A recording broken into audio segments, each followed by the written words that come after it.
दोस्तों नमस्कार, जय हिंद, जय भारत। नाम रमेश सिंह, ठगी पीड़ितों की आवाज़ संगठन का राष्ट्रीय अध्यक्ष, संगठन का संस्थापक।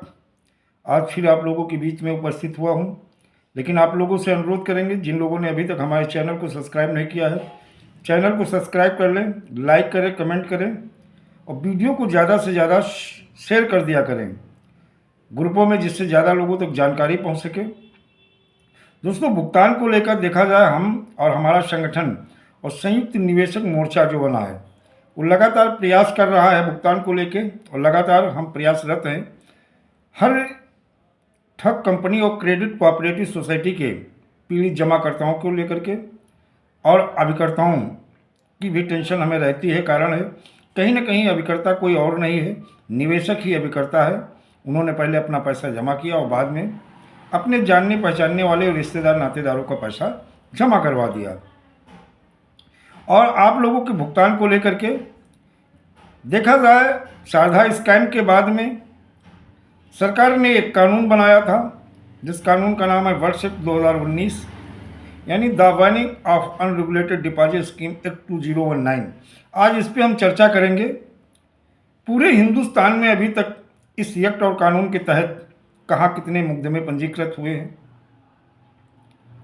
और इस पर क्या कार्रवाई हुई है। कहने के लिए तो सरकार ने बता दिया था वर्ष 2000 को लागू कर लौटाई जाएगी राशि। ठग सोसाइटी की संपत्ति जब्त, नीलाम कर निवेशकों को रुपए लौटाने का प्रयास कर रही है सरकार। ये हमारी केंद्र सरकार का भी कहना था और हमारी राज्य की सरकारों का भी ये कहना है। सरकार ने प्रदेश में अलग अलग जिलों में सोसाइटियों के खिलाफ दर्ज मुकदमे की जांच के बाद संपत्ति को अटैच कर नीलाम करने के लिए प्राधिकारी नियुक्त किए हैं। राजस्थान में भी हुआ था और क्रेडिट कोऑपरेटिव सोसाइटी को लेकर के हुआ था। देखा जाए, निवेश के नाम पर प्रदेश में लाखों लोगों से अरबों रुपए की धोखाधड़ी करने वाली क्रेडिट कोऑपरेटिव सोसाइटी पर अब सरकार ने शिकंजा कसना शुरू कर दिया और साथ ही आमजन को राहत देने का प्रयास भी तेज कर दिए हैं।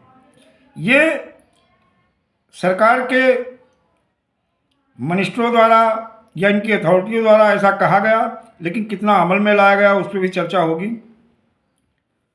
और ये धोखाधड़ी हुई थी, शिकंजा कसना शुरू करने के साथ ही आम जन को राहत देने का प्रयास तेज कर दिए हैं। सरकार वर्ष 2019 में बनाए गए banning of unregulated deposit scheme act 2019 यानी बर्ड्स एक्ट के तहत प्रक्रिया अपना रही है। इस एक्ट की धारा 7 के तहत राज्य में सक्षम कॉम्पिटेंट अथॉरिटी, प्रमुख शासन सचिव, सहकारिता विभाग होता है, वही इसी एक्ट के धारा 7 के तहत संपत्ति अटैच की जा रही हैं।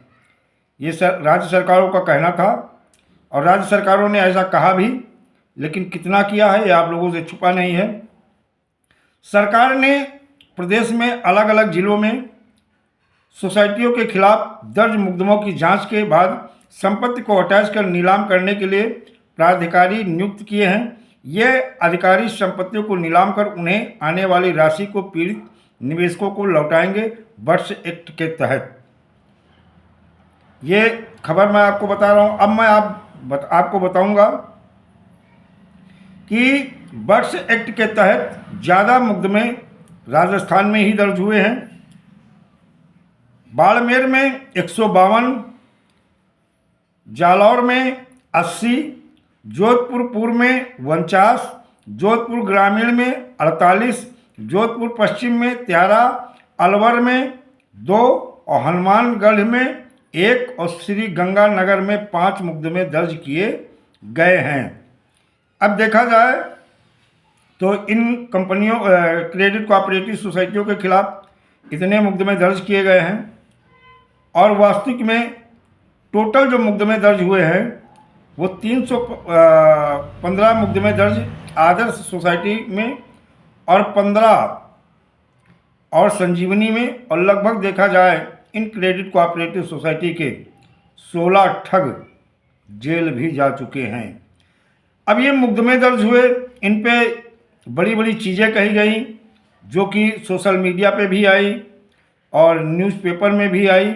लेकिन अगर बात की जाए कि क्या वर्ष के तहत इन पीड़ित जमाकर्ताओं का भुगतान हुआ, तो भुगतान के नाम पर आज भी जीरो है। चाहे आदर्श क्रेडिट कोऑपरेटिव सोसाइटी हो या अन्य क्रेडिट कोऑपरेटिव सोसाइटी हो, इनका भुगतान नहीं हुआ। ये बड़ी बात रही। कानून में प्रावधान है, नो डाउट कानून बहुत अच्छा है, वर्ष 2019, और इसमें प्रावधान भी है।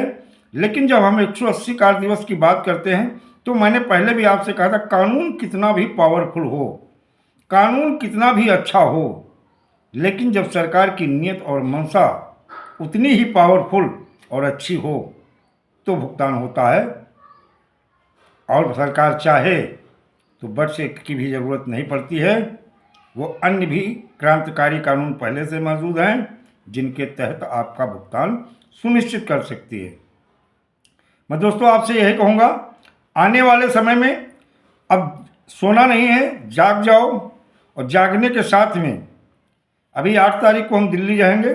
दिल्ली में संयुक्त निवेशक मोर्चा की बैठक है, वहीं से एक रणनीति बनाई जाएगी और अपने भुगतान को लेकर के अगर हमें रोड पर उतरना पड़ा तो भी अब डरने की ज़रूरत नहीं है। सरकार के खिलाफ भी जाना पड़ा तो भी डरने की ज़रूरत नहीं है। अब हिंदुस्तान के इन 42 करोड़ पीड़ित जमाकर्ताओं का भुगतान सुनिश्चित ही कराना है और आप लोगों ने साथ दिया तो ये कार्य अतिशीघ्र हो जाएगा। दोस्तों जय हिंद, जय भारत, वंदे मातरम।